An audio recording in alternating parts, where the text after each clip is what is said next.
racial gaps in law enforcement. NBC 10 uncovered Rhode Island officers are having trouble recruiting a diversified force. Tamara Sakarsik is digging deeper into how departments are working to change that. It's a story you'll see only on 10.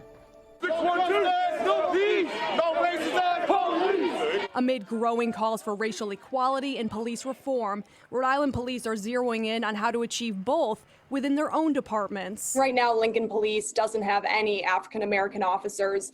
Why is that? Have you had trouble recruiting them? Yeah, so again, this is one of the reasons we've gone back and looked and analyzed our recruiting efforts. We do have a couple minority officers, but we don't have any black officers. Lincoln Police has 2 Hispanic officers and 1 woman. Captain Gould told me those numbers have encouraged some outside of the box thinking. We've gone into Central Falls when they had a Colombian festival. We set up a shop there with a table and did some meet and greets. We have the Seventh-day Adventist Church here in town, which has a high minority population. So the chief and I went in and introduced ourselves. Once they got to meet us and we talked about our hiring recruitment initiatives, they spread the word for us. A grassroots effort that Gould says led to a handful of minority applicants, something that's been harder to come by due to the stigma surrounding police. It's difficult to get people in general who want this profession.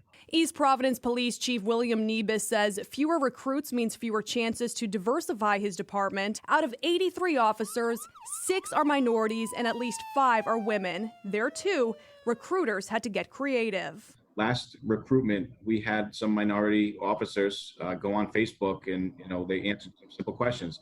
How did you end up in East Providence? How did you end up as a cop? One of them, he came from South Providence and his family hated the police. He's the best story that we have out there. And he would be our biggest, I'd say, model to go out and recruit candidates because, he's seen the side that they hated the police. Now he's on the side that he's so happy to have landed here. Central Falls has gone so far as to tweak the city ordinance. Right now, do you think that the department is a good representation of the community that you're working in? No, I don't think it's there yet. I think we're working towards it. If recruits live in the city or speak a language that represents 10% of the community, they get 4 points added to the test. How long do you think it could realistically take to change what police departments look like?